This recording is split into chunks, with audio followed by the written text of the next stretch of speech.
bandeko bana nzambe mbote na bino naza sir ke video oyo ezabela malamu molayi te mpo nazoparle na bref nazoparle na bana oyo bamama oyo baza na bana basubaka na mbeto. Naza koparle na bamama oyo baza na bana ya epilepsie, maladi ya ndeke. Nazo parle na baparents oyo baza na bana ya ba autiste. Naza koparle na bamama oyo baza na bana baparents oyo baza na bana ya zoba. O nyonso wana naza koloba na experience oyo ngaza na yango na mosala oyo nasalaka délivrance. Ba maladi wana eutaka mingi na baparents. Eza neti à peu près bana SS bautaka directement na baparents, bautaka pa mosusu te. Alors, mwana akomi na 10 ans, azosuba 11 ans, omona aleki 15 ans, aleki même 18 ans aza kosuba kaka. Bo remarquer na ndako epai mwana wana zali boko remarquer pe ka mwa bakokoso mosusu eza na kati ya ndako. Soko bo remarquer na kati ya ndako epai mwana wana asubaka zali ka mwa bakokoso mosusu pe eza na bana to na mama to na parent to na papa limbisa. Cela veut dire que oyo mwana azomona pasi ezouta entre papa na mama. Mwana aza na alliance ya bondoki. C'est vrai que soto okutani na yango tolingaka koloba te ke eza boye tobondelaka Nzambe asala parce que ezaka difficile eloko euti epai baparents et mwana yango azokontinue kolala place mwana baparents ezaka facilité. Eza neti olongoli mwana mineur kindoki 8 ans 10 ans 13 ans.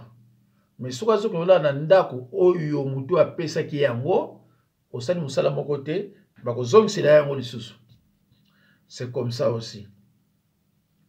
Donc soki ebimi na famille restreinte mwana ya asubaka na mbeto, soki eza baparents oyo baboti ye te, cela veut dire que botala na famille élargie oyo ezalaka esengi ke banoko batata mwasi banane mais 90% eza entre bato baboti mwana. 10% nde ekoki kozala to continuer na boto pesa ba verset biblique. To kesi ko na mwana oyo abelaka epilepsie eza pe pareil. So boza na mwana abelaka epilepsie souvent ezalaka entre tata na ye ou bien mama na ye moko aza na ndoki monde à ténèbres esengi ye a sacrifier mwana wana na bapasi. Mais kuna baloba nini na bapasi te, baza na baterme wana balobaka kuna azwi mwana a sacrifier. Parce que na monde à ténèbres na bondoki okoza na mama na yo amoni obali mwasi ya ndoki, mama na yo aza na droit koloba na yo te, sinon te kuna bakopinir ye. Mais basigne ezali oyo koyeba ke entre papa na mama moko aza à la base ya epilepsie ya mwana wana. Bon, ndenge nalobi na 90% wana soki baparents baombale moko aza nango te apesa te, bolimbisa aza fatigué, bolimbisa vraiment. Mais sengeli ke video nasala ngo lelo. Soki mama to papa aza la base epilepsie wana te, qu'est-ce qu'on a famille élargie? Pas y papa botama et pas y maman botama dans ma famille wana. Mais n'est na lobeli ezaka ba facteur moko rare. Mais ezalaka pe. Mais et où t'as jamais na libanda. Moi na subaka épilepsie et où t'as jamais na balibanda. Ezalaka ba cercle vicieux wana. Père na mère moko azana sorcellerie. Balobi na ye salamwano boye. Donc quelle épilepsie ils ont un peu pareil. Mais au cas où les deux parents moko azana sorcellerie, cela veut dire et vous asiko yutina famille élargie, il y a nani, il y a papa, tout comme il y a maman. Je vous l'ai dit par expérience. Mais na yambaka na maman moko awa pananga peut-être azalaki na ministère nanga ou bien azala ministère nanga. Tant que tous les la ye likabwana le binanga te papa ngai ndenge na yebeli épilepsie ezalaka pa ma parents pas ba tout souste. Ngabi non peut-être pe le kabi non. Ayebi pourquoi bana ko insister pa na ndemwana. Mais ngai ba o nyonso na yebi avant ko musala nzambe. Ba o nyonso na yebi épilepsie. Nebi ke ba parana bango bali ba kina kindoki soit mo kuta kina kindoki. Do onga na yebi e utaka kuna. Tangu na komo sala nzambe na zupe bakawana e confirmer nga pe yango. Mais na lobi boye au cas où mobali azala ngote, moi c'est pas azala ngote. Donc qu'est-ce qu'on a famille élargie?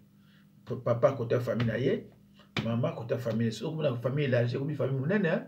Parce que côté papa, famille élargie, au kuta, et ben nous peut s'appeler côté papa naïe, côté maman naïe.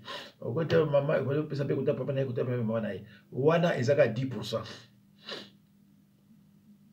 Voilà. Mais, et ça la marapé. Voilà. Au tika qui moi n'azaki bébé pas ya kingandi, pas ya maman ya kulutu, pas ya kingandi, bon c'est fort possible. Toke sikoyo na mwana autiste. Na mwana autiste souvent ezalaka ba iniquité ya ba parents.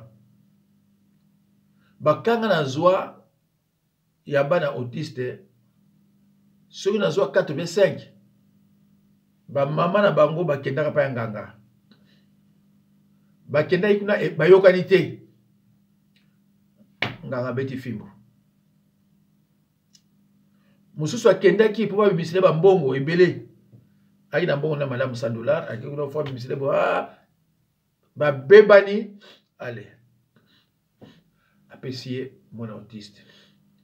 Mais il faut qu'on soit très attention sur le mon autiste moko oko zo super ya mi balé. Alors oh baza on attend on va la paix. C'est très dangereux. Parce que comme une malédiction de destruction dans ta famille.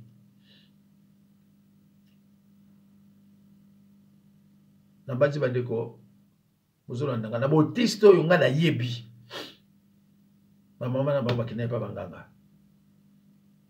Na kutala ki teke ba papa na baba kina pa banganga, mais na kutala ki na maman na baba kina pa nganga. Bandeko parcours ya mwana mwasi eza parcours moko très dangereux. Parcours ya mwana mwasi eza ndenge moko na ya mwana mobali te. Mwana mwasi akoza na 16 ans makambo yebi, c'est grave. Mwana mwasi akoza na 17 ans makambo yebi, ya grave. Asaki na botel, asaki na mibali boye, ayeba ko bele, akoma ko réfléchir na ko bele mokili. Mais si on t'a dit moi à 16 ans, 17 ans, on a ayebi le côté. Moi à 16 ans, si on t'a dit alouaka ba jeune aye tout ça, ba football tout ça, ba kamso so ko ayebi te moi à 16 ans, 17 ans. Mais moi c'est déjà à 16 ans. Mais mususu ko 14 ans. Ngana tout na moi si tango azala bani na ba 28 ans. Na tout nie me ba idée oyo nyonso za na yango. Ozoki on a âge ni. Ah mais non, j'avais ça dans ma tête lorsque j'avais encore 13 ans. À l'âge de 13 ans, tu avais déjà tout ça dans ta tête. Ah oui. Aïe, qui sur la 18 ans, 22 ans, 25 ans, on a travaillé. Nous autres, on a ça, on a boyé, on a boyé, on a même babel, on a boyé, on a boyé. À l'âge de 13 ans, vous vous rendez compte? Pour vous dire que, tant que vous avez moi, on a 13 ans, aïe, vous avez quoi la tête? Moi, on a 13 ans, on a quoi la tête? Moi, c'est mon emballé. Donc, c'est pour ça que je vous dis, ma kamo est belé à ma bé, on a moi, c'est ça. Basi, on a yebi, bakenda ko luka biloko pa, bana autiste, on a yebi, basi bakenda ko luka, biloko pa mobile, pa banganga. Mosusu, mobile atika ina kisasa, akende na yena, kuza mobile na ye. Mbala moko te mbala mi balete. Plus de 30 ou plus de 50 fois. Et tant que la poto, il fallait qu'il y ait des banzela mususu pas à qui vous avez un autiste. Si vous avez un bali, à mon avis, il faut qu'il y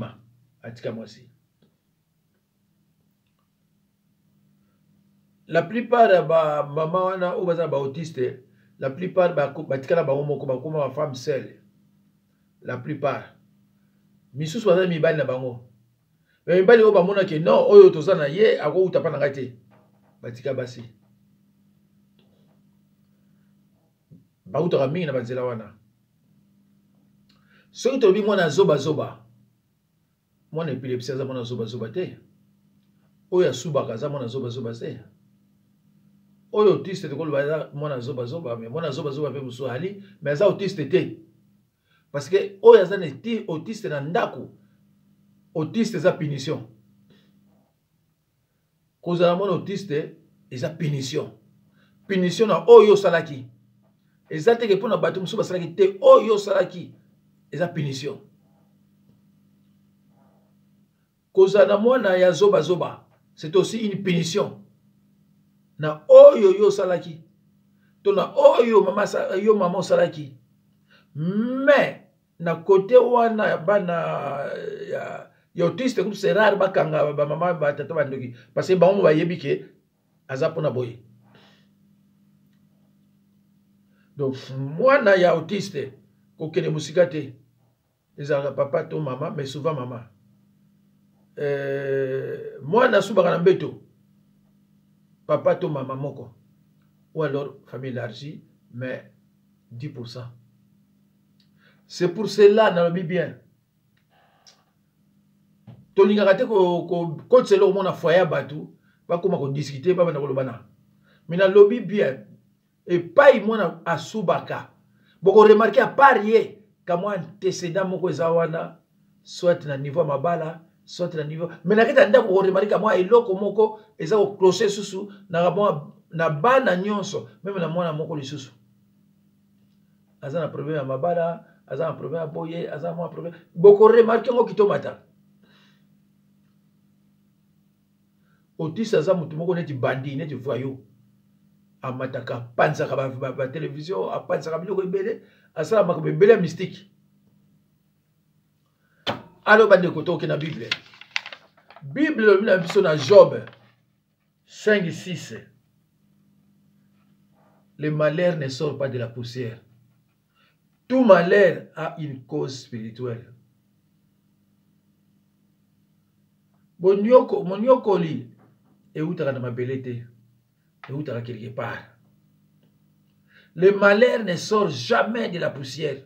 Tout malheur a une cause spirituelle. Ce qui est visible vient de l'invisible.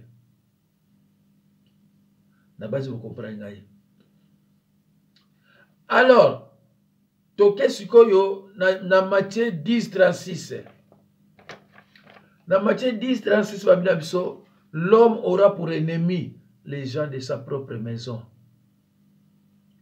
Papa c'est belé to kona na mukilio yo. euta na musika te. Euta kanango musika te.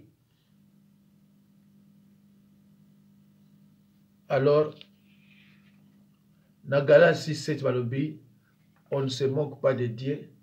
Ce qu'un homme aura semé, il émotionnera aussi. Na banzi bolandaka mwana moko wa mwasi komone lando alekaka mbako ko sala nga ba video makabe bele alobaba biloko moko ya pamba po azo souffrir. Mama wana yaka pananga na cotiser na ministère de l'enseignement. Une semaine et demie akangi bandoki. Nana ngona ba audio na yao. Akangi bandoki o papa bato deuxième minute balina ba ko bongwa mate. Yé na bongwa mité. Alors que yé na famille ba mona ki ndenge azo lia bato yaki scandale ba memie na province aba Congo na mboka moko ba benga suki kaputa su kaputa na koyo kisabina moko mususu ya leo. Yé moko azolo. Alors tango bala kimi e pona kindoki. Yami bala so ya kimi e pona kindoki. 2 mois après makamunanga il fallait qu'il dépende naie. Na kende bona tala bana boye. Mais c'est grave. C'est grave. Bana basubaka ba komiso ba mususu 17 ans, mususu 13 ans, ya mwasi akoma zoba. Ah. J'ai dit à cette femme maman yokanga siko. Tant que on libérer bana te otikala kozana kimia na mokili ote. Likambo na lobi na yo musali na nzambe moko akolongola ngote. Bon exemple muso na pesi bino ya bana basubaka mama lando azana banyoleo. O balandaka ba mission ya ba mission bazoba na banzi mungonga mama na boyebi on. Na boyi ko continuer ka mwa mingi pona lelo pona exemple la pesi bino.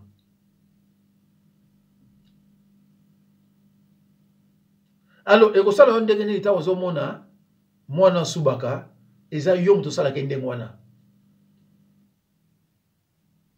To solena bana babina ngame to comprendre te. O mona ka pou o sentir que so subi. Yesu mona ita suba na balabala to la wese. Nzoka suba na mbeto. Mama azanga mawa. Mwasi ya ndoki azanga mawa. Ya mobali akoza mawa kama muke. Mwasi azanga mawa. Ye mutaboti azo faire souffrir bana. Mama musuna poto basaka nene. Akamati mobali na bomiye. Ye abani ko souffrir na bana. Siko bana bazo mona ki mama na biso mutamu na passe na biso. Orugeza baje ya mama mtasali yango. Allez, un jour akotia bino na servitude familiale. Abani ko sabino pasi ngana moni pasi pona bana langage wana bolinga yango te ngana moni pasi pona bana nga na bokoli bango moko. Alors bino bozo mona des œuvres, des bonnes œuvres o ya sala pona bino ali mo bino ndi bakeza ye zate na monoko na yeso moni mwasi tata bino kufa papa na yo azaka ndoki papa na wasala nga boy longola ngo na mutu na yo ye mta wasalo mabe papa na sakufa na ite. Papa no sait kufana ye. Akolo bila yo père no saini. Basi ola nyoso ba uto bana ba divorcer wana bakanga kami bana ba bandoki. Alors ki bango to bandoki. Mawa. Bible le bien sur Exode 22:17 ou bien Exode 22:18. Donc à moi il faut bomayer. Donc à moi il faut bomayer, c'est la Bible, faut la Bible no tanga. Yem to boti mazanga mawa. Yem to memaki zemi mazanga mawa. Tango na otala po moi si boye libanda na ye propre kitoko tanda kuna soin. Na miso bo moto ozo na ndako peta propre. Na miso bo nzambe ozo na ndako ko salité. Ozo ko mituna mais pourquoi yezo mon sabano pasi boye? Tuna eswa ndoki te. Mais yo ozala kindoki. So ba tuni ozo wanga pourquoi? Ngaso bina za pasteur na ndima kama. Yo so ba ozo ndoki on mate pourquoi? Oza sataniste. Balo bio za sataniste olingo ndimate. Mais oyebi ko za sataniste. Mais so lite bima kuna tika makamwana. C'est pas facile. bandeko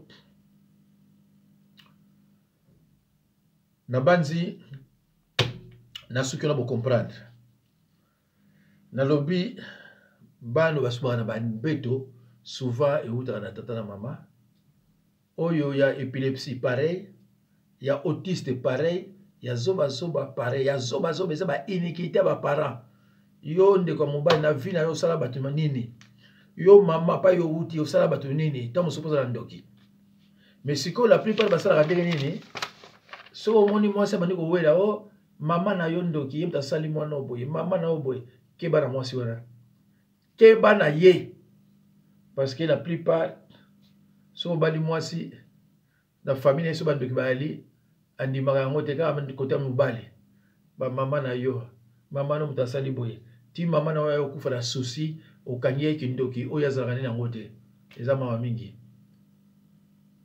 alo bandeko na ngai na prometaki bino kina kosala ba video mikolo kamwa mingi soki yo zwi video oyo panza meme na 15 personnes bato ebele bazosouffrir baka onga na lobi baka onga na lobi bato ebele bazosouffrir na yango panza video meme na 50 personnes et bato wana yo kopesa loba na mo pe ba panza yango et bo s'abonner loba na bango ba s'abonner ba pasteur toza ebele te na banzi bomoni na sali video moko fweza na banzi numéro 1730 na parler na faux pasteur voici l'homme soko landi oyo Luka 1730 olanda yango parce que yango c'est koti na parler na faux pasteur voici l'homme alobi que moi si aza droit ko divorcer te moi si akotika libala te parce que pas ya kota eza prison mobali pe quel que soit ma belle moi si akobenga na moi si te apesi verset biblique moko eza yango te na reprendre ye na yokili base baluba mawa ki tribalisme eza eloko mabe. Et c'est vrai que bango pe faute na bango te parce que en Afrique centrale en Afrique momimba sorcellerie bandaki na et pas na bango ndenge bango balobi donc ce sont des sorciers oyo bazo prêcher bino ma parole tala même ba pasteur na basi ba prophétesse na basi tala belé baza badali baluba pourquoi parce que baza na kata sorcellerie ba yebi que c'est impossible mais la sorcellerie ba sorcier ba yaka toujours pour nous combattre, pour prêcher doctrine mususu. Eza mawa. Mais même moi, c'est mon beau qui kuna a olingate parce que pas na bango eza ndengwana. Baïbi que wana mutu na sorcier, la sorcellerie, biso mutu na sorcellerie, il faut que nous semble là pas na ye. Oko pexé ndenge ni rien. Ce qui moi c'est mon bato mo bana mo ba ye pa na yo, aza na problème. Sinon ta oya pa na yo, oya sani. Ba oya pa na yo, oya sani. Bande kolanga vraiment nzambe apambola bino natiki bino toko solola lisusu lobi na osala suna ba video mibale pona bana oyo ya basi to ya mibali bavanda na ndako ya parent mais baza na ba désir sexuel te ba mosusu bakomi ba âge wana baza na poto bandiki bazobala mais bazobala te na ko parler nango lobi na kobongisa mateya ya jeudi mais je ferai nécessaire na parler nango même pour 15 minutes na koparler nango yo moto kozolanda ngai yo moto kozolanda eloko oyo video oyo oyo mosali na nzambe asali sala nyonso panza yango oyebisa mpe bato oyo yo oyebi ya yo basabone mpo balandaka mateya mpo ezopisanga mpasi ntango nazomona bozolanda mateya moko oyo ya baventurier bayebi na bango baza baeli ya nzambe te ils étaient pas choisis ils se sont autoproclamés pasteurs mais ntango ozoyoka par exemple mutu moko banaolanda na lokala mingi kombo nde ezalaki nani Jean-François Ifonge alobaki tokosaka bino aza mosali na nzambe ese boyo basolobaka makambo na nzambe nazoyebisa bino ke c'est un petit aventurier sataniste aye kokosa bino azalaka na monde ya ténèbre kili aza mosali ya nzambe eske bino oyokaki sikoyo na makambo ya nzambe botala bavideo na ye Olomide Feregola, Kingandi, parce que ayebi te na makambo ba okendela wapi. Parce que so so prêcher makambo nzambe to okangaye. Allez, suka la yo. Baka ayaki ne lulu. Ba parana ba kufi, passe le kaki. Allez, ba aussi ba Bible. Vous montrez sur la Bible. Akoma agent de renseignement. Ya kofundaka bato. Musala nzambe akoma muta kofundaka bato bakanga bato. Babomaka bato. Baka Muluba. Allo bandeko. Natiki bino. Nzambe apambolanga. Soto za ba question relative na ba vidéo on a aussi la témoignage à mikolo oyo. Obenga na 06 51 03 92 89. Sokoza libanda 0033 6 51 03 92 89. Na bandaki na mama moko oyo bana bandoki ba décider fermement fo baboma papa et na minute papa komi ko ala ranti mona popi alba souté mama sikoyo akomi malade ba koti pe maladie parce que bana nyonso na kati ndako bazana sorcellerie babandi ko sala compétition yo lingo bo papa na biso pe mama na bino to pesi malade na kati ya ndako bana bazaba to 3 alliances papa c'est pas facile alors mikolo pe goya na ko prêcher bino pe basio babota bana 3 4 5 6 7 na ba papa na yebisa bino ba dégâts na yango eza péché te mais na yebisa bino ba dégâts na yango nzambe apambola bino na tiki bino et à la prochaine occasion merci.